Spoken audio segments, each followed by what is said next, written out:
I noticed there's a lot more women hecklers now. You never used to get women hecklers. Well, except in bed. Get off! You crap! Or it was, go down, do it all! Go down, do it all! You what? Go down to do it all, the ceiling needs painting.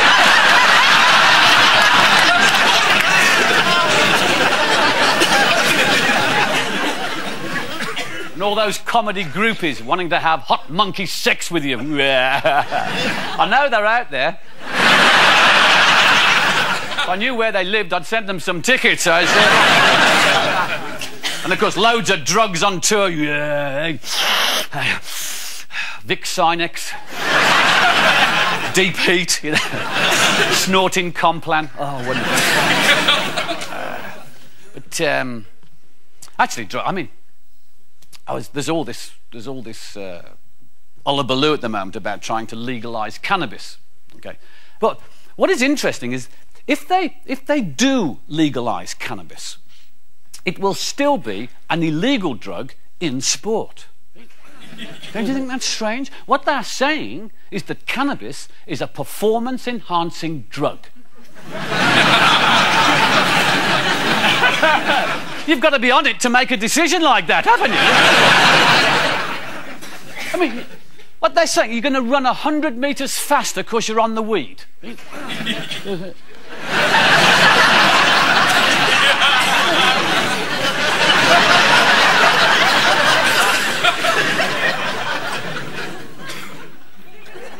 What we doing down here? He's got a gun! Bang! Oh. Where's everybody gone? Personally, I don't see it, you know. But don't get me wrong. Don't get me wrong. I don't think you should legalise drugs in sport. I think they should be banned. And to be fair, they test everybody now. I think I'm happy with it. You know, I mean, they're even testing crown bowls now. Them doddery old geezers who play crown bowls, they're giving urine samples now. They don't mean to.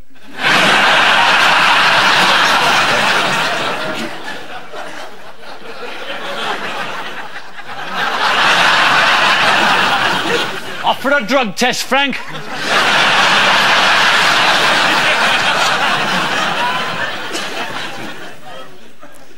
Do you think they'll ever ban Viagra in sport? Hey, the triple jump will be a cinch, wouldn't it? And the pole vault, bloody hell. Will he be coming down? Imagine if Linford Christie took Viagra. Get back behind the line, Linford, come on. For the 4 or 5 foot, yeah, come on.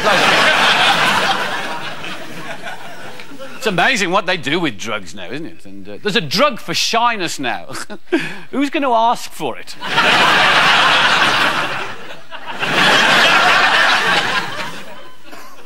But drugs are dangerous. I mean, we joke about it, but drugs are dangerous. Well, I mean, everything's dangerous now, isn't it? I mean, blimey, I'm amazed we're all here, really. Well, you can't eat anything, can you? I mean, everything's going to be poisoned and eventually, and you can't eat beef, you can't eat lamb. Eh? What are they going to farm next? Tortoises? Comes with its own serving dish. You know? Mad tortoise disease, that'll be the next thing, won't it? You know? How can you tell? You know? Oh, mad! Starts humping your crash out, you think, yeah, it's mad. And mobile phones are dangerous.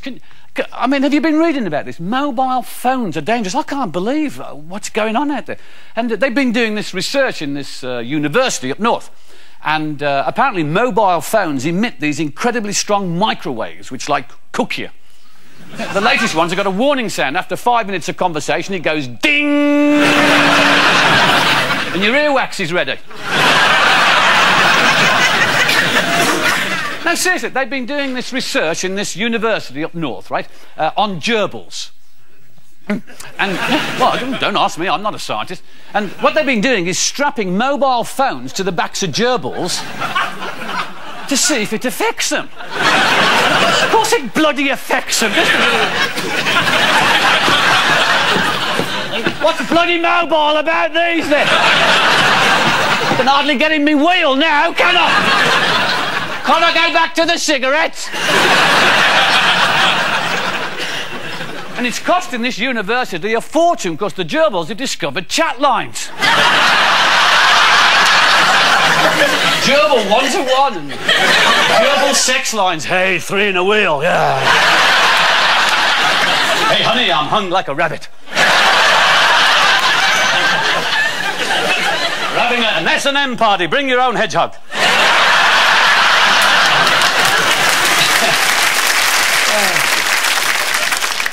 Phones in general, phones are a bit of a rip-off, don't you think? All these 0891 numbers, you've been using them? No, we're from St John's Wood. We wouldn't do things. Yeah, I mean, obviously the sex lines, 0891 sex lines. We all know about those, and it's no coincidence that hands-free phones came out. Oh, you're ahead on that one. That's right. You ever used them? Purely for research purposes. Yes. I tried one. It's £2 a minute. It's the best 30p's worth I've had for a while.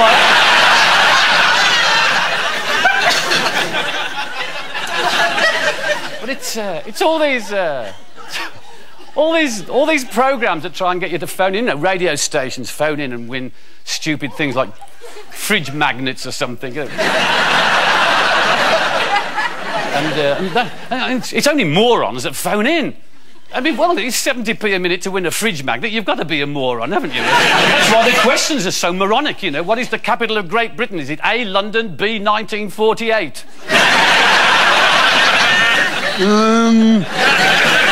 I'm going to phone in twice and make sure I get the right one.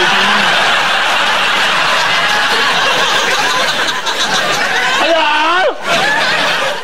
I don't know.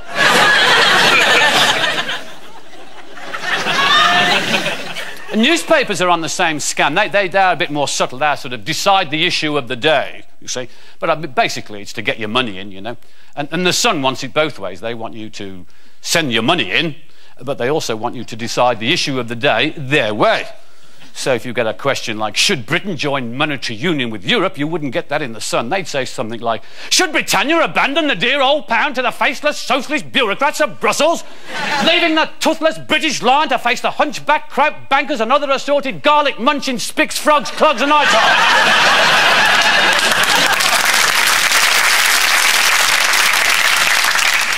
Or not. What else? There are some strange people about today, don't you think? Yes. The people that said no are strange.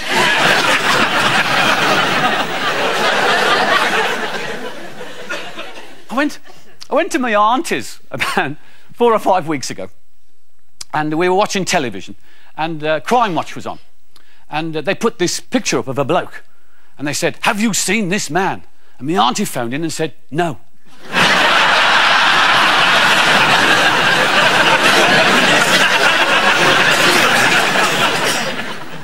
It's dotty aunts, isn't it? You know, we've all got dotty aunts. I found that out. She said to me, I see the oldest man in the world still alive. Yeah. She has great logic. She has great logic. And she gets, like everybody else, she gets all those requests through the post for charity donations, you know. And of course, she's not very well off, and she feels guilty because she can't send them all money, you see. But also, she gets through the post, like we all do, those offers from companies for really cheap loans. So she sends them direct to the charities. Bloody good, isn't it? I started doing it myself. I think, but it's a confusing world for, well, particularly for me auntie, for us all. You see, she can't come to terms with, these days you get the cheapest electricity from the gas company. Isn't that weird? And you can get gas from the electricity company. And she doesn't understand why. And I tried to explain. I said, well, look, electricity is generated in power stations which are fueled by gas, which the electricity company buys off the gas company to produce electricity, which they sell to the gas company, who then sell the electricity to us. Meanwhile, the electricity company, who are buying gas off the gas company to produce electricity, and they sell to the gas company, are making so much money, they're buying more gas from the gas company, so the electricity company can sell us gas. And she hadn't the faintest idea what I was on. And I said, what worries me is, are they going to send the electricity down the gas pipes? More to the point, are they going to send the gas down the electricity cables? So you come home at night, turn on your light and go... And if you want to top yourself, right? I mean, do you electrocute yourself in the gas oven? Or do you stick your head in the microwave and gas yourself? The only saving grace are electric blankets. You can fart in bed and blame it on the gas.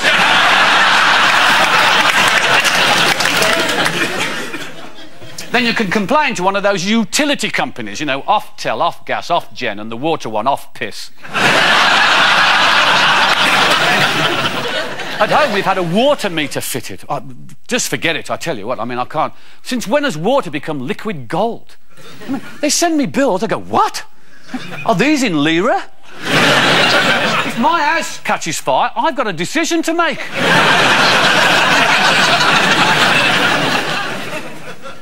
Hey, economise, that's what we're saying in our house. I say to the kids, don't wash your hands before meals, have diphtheria, it's cheaper. Economise, eh? The goldfish has to lie on its side. You have a bath in our house, you have to take the washing up with you.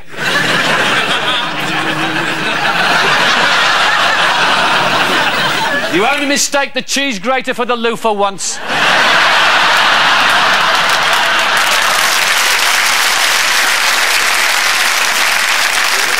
Oh, I noticed London got the Millennium money. Ooh, there was a surprise. Oh, yes, you're sitting there all smug, aren't you? And you got the money for the new sports stadium. Oh, well, no. I mean, don't spread it about, will you? Oh, I'm sorry. You gave the Commonwealth Games to Manchester. I do apologise. They should only lose 2 or 3 billion on that, shouldn't they? Hey, and what did Birmingham get? The bleeding Eurovision Song Contest. Those well-known Brummie presenters, Ulrika Johnson and Terry Wogan. A Swede and a spud. There was no bloody Carrott, was there? No, I only looked. The governor of the Bank of England, Eddie George, said a few weeks ago, in effect, the North, that's us and everything over Potter's Bar, will have to suffer job losses to preserve the prosperity of the South. Yes, I'm sure you agree with that, yeah. Well, you need it. I mean, you know, they sacked 3,000 rover workers at Solihull, where I live, and I had to go and see the lads. I mean, they were moaning. I said, come on, lads, don't you realise the cost of opera tickets in Covent Garden? They haven't got a clue. Why don't you make the M25 into a moat? Declare independence and we can all piss off then.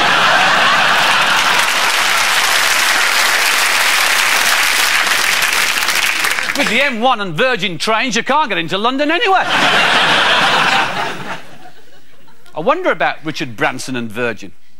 I mean, you can wake up in the morning to Virgin Radio and put on your Virgin clothes, catch a Virgin train to the Virgin megastore to buy a Virgin record, then go to the Virgin nightclub and get plastered on Virgin vodka and Virgin cola, fall over and break your leg and claim compensation from your Virgin insurance.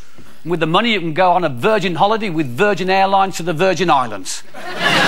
All them Virgins and you're still getting screwed.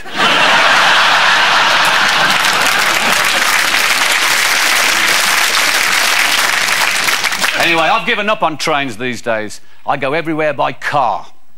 At least you get a seat. There is some sort of conspiracy to stop us driving these days. And I mean, speed bumps. I mean, there's zillions of them now. Speed bumps everywhere.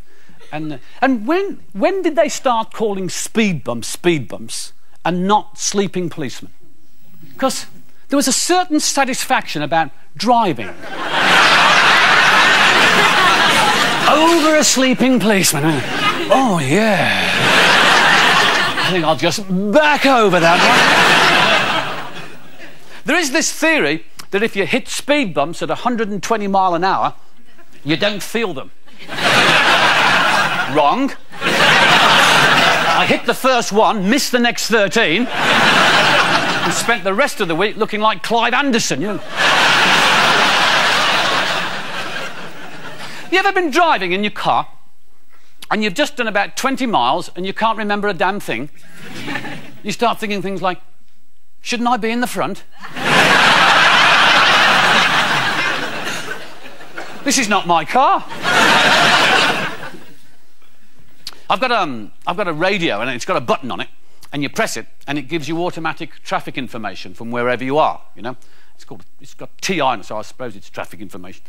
And the thing is, every local radio station in the country now has a helicopter giving you eye-in-the-sky traffic reports, you see. And you never actually get used to it, because, like, you know, you're listening to Elton John or something, and suddenly you hear... This is Piccadilly Radio in Manchester giving you a report on the M6. Well, we'd like to, but we can't see it because of all the helicopters giving you traffic reports on the M6. We're flying over Moss Side now, and there's a lot of stationary cars down there. We're going to go down and just check it out. Ah, they haven't got any wheels on. The M66 is clear. We're just going to go down and check that out for you. We're going down. We're going down now. We're going down rather rapidly now. The M66 is clear right now, but in 30 seconds there's going to be one hell of a bloody pile. And those commercial vehicles with that little sign on the back that says, "How's my driving?" Crap. And underneath it says, "Any complaints, phone this number." Don't bother. Did it once. What a waste of time. What a waste of time. Big lorry cut me up. Blimey, I nearly ran into the back of him. I mean, just, and I thought, what the hell? And there's this, like, you know, any complaints. So I took the phone number and I took his registration, and I caught up with him. I overtook him and I pulled in front, you know, and had a good look at him. Got on the phone and said, "Excuse me, I've got a complaint about one of your drivers." Yeah, he's just cut me up. Yes, rather dangerously, actually. Yes, I've got his registration. I gave him the registration. A description? Well, yes, I can. Yes, he's right up my back bumper here. I can see him clearly. He's a big tattooed pit bull. What bloody ugly cretin, you know. He's got greasy hair and dandruff. He's giving me the two-finger sign now. And he's using his mobile phone.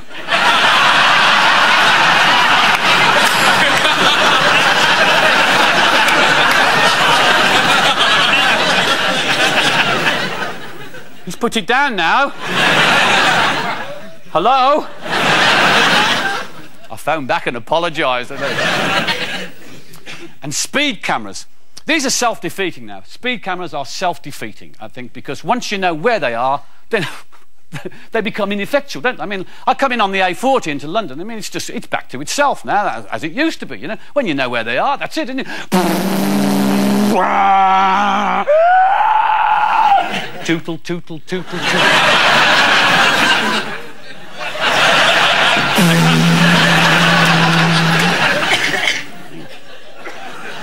True story, a mate of mine got caught by one of these speed cameras in Birmingham, and they sent him a summons, and he just ignored it. And eventually, the police sent him a photo of his car speeding. Now, so he sent the police a photo of his cheque.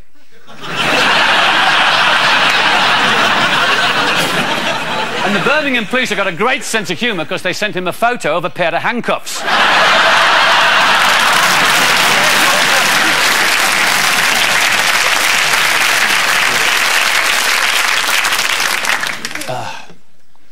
Right. London's a funny place. I mean, well, Dick Whittington came here thinking the streets were paved with gold. Probably why they called him Dick. It's paved with pigeons, that's what it is. You get onto tubes with a pigeon on each foot, don't you? You look like you've got a pair of them novelty slippers on, you know. And you do odd things. I went into the Ted Baker shirt shop, right? Somewhere, it's just off Covent Garden. And I bought a couple of shirts, you see. And they're a bit pricey. And at the end, for real, at the end, they gave me 10 free condoms. Seriously. blimey, these shirts must be the business, you know. I put one on straight away, you know. 10 condoms, man, that'll last me. Well, it'll last me, actually, if I'm honest. I was in Oxford Street, right? And I bet this has happened to you. I was looking in a shop window, and I had a little sort of tap on the shoulder, and I turned around, and it was this woman, and she was with her husband. And he was this really big fella, you know, and like he had his own postcode, one of them. Thank you. She said, "You don't remember me, do you?" And you go,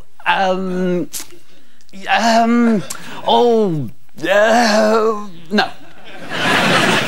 And she said, "I'll give you a clue."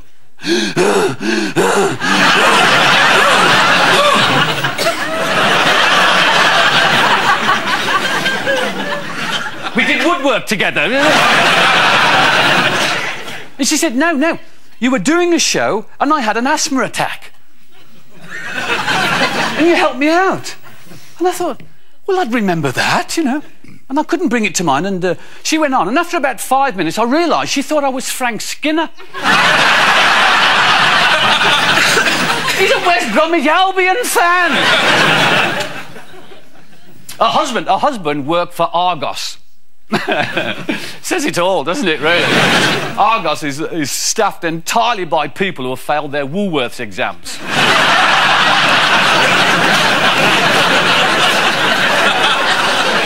Argos, the Greek god of pointless queuing. Hello, have you got one of these? No. Have you got this one here? No. Have you got anything? I've got a pen. And those are the stuff they let you see. What's behind the customer collection point?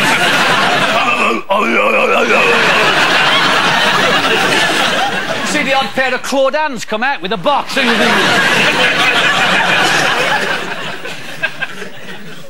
You can't beat Woolies, though, can you? Oh, you can't beat Woolies. I love going into Woolies when it's busy, Saturday morning, you know, going up to one of the assistants and saying, "Excuse me, I've just put some anthrax in the pick and mix." Oh. Not my department.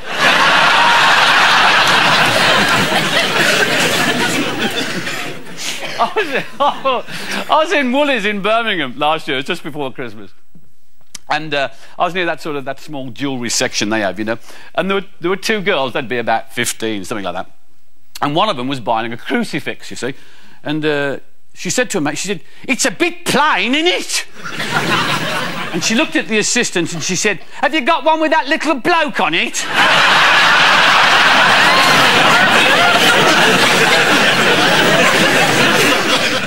Education works, you see. I've been around had some great times until went to Belfast. That's great. Now they've cleared up all that mess. It's a lovely city and stuff, and great charm. You know, I was doing a couple of live shows, and when I was there, I was doing this local TV program. You see, and I was talking to the director before the show, and I got some notes, things I wanted to say, and I said, "Can I mention Semtex?" Semtex? Don't say Semtex. It's a brand name.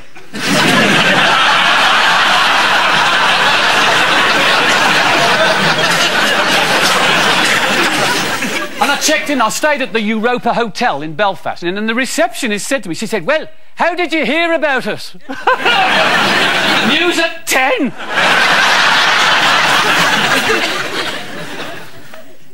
When I first went to Belfast, and I remember checking into the Europa, and it was fully guarded then, and there was an RUC officer standing on guard, you know, and he got his rifle, he got his flak jacket and the helmet and the boots and stuff. And I was walking, and then he looked at me and he went, "Ah, Mr. Carrott, oh, I watch all your shows, sir. Oh, you're a very funny man indeed. Oh, you make me laugh, sir. Oh, indeed. Mind you, I couldn't do your job. Oh, not with all that stress."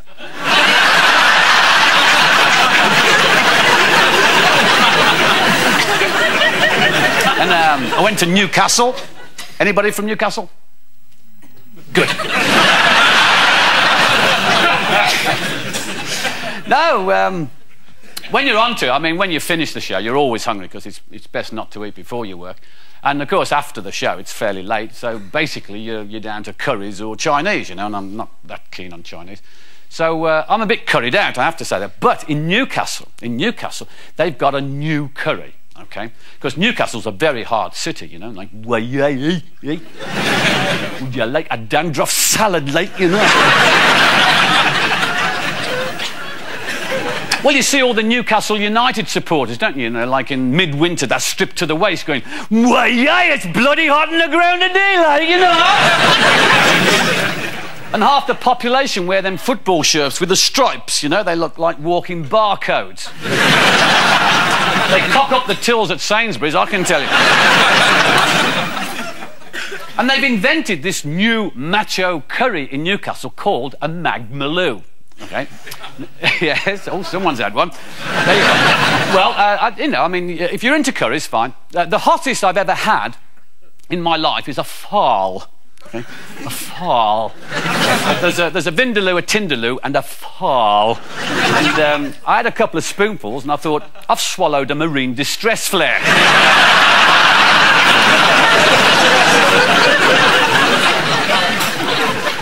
That's why it's called a fowl, because halfway through you go, fowl be all right. So I've done a couple of shows in Newcastle, you see, and I got a couple of mates and they went, right, well, you're going to have to taste a magmaloo now, like, you know, not them fowl, that wimpy bloody curry, like. So they took me to this restaurant and they ordered me a chicken magmaloo, okay? So I'm sitting there, and I hear it coming.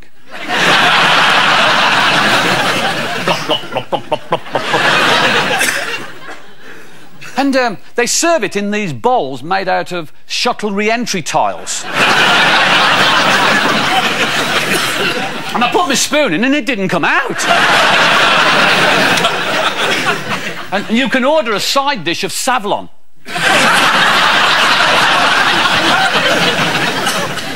So we all started tucking into this, you see, because, like, I mean, it is a macho city, so no one can give way, you know. And you're sweating like lawn sprinklers. You know? How is it, Jasper? Okay. And well, I've had hotter, like, you know. What? The mercury fillings are dribbling down my cheek. And I was the first to break. Went, water! Oh, you can't drink water, like, it'll make it worse. Stop that, I was into the fish tank. Well, I tell you what, next day, my arse. It felt like that map you see at the beginning of Bonanza.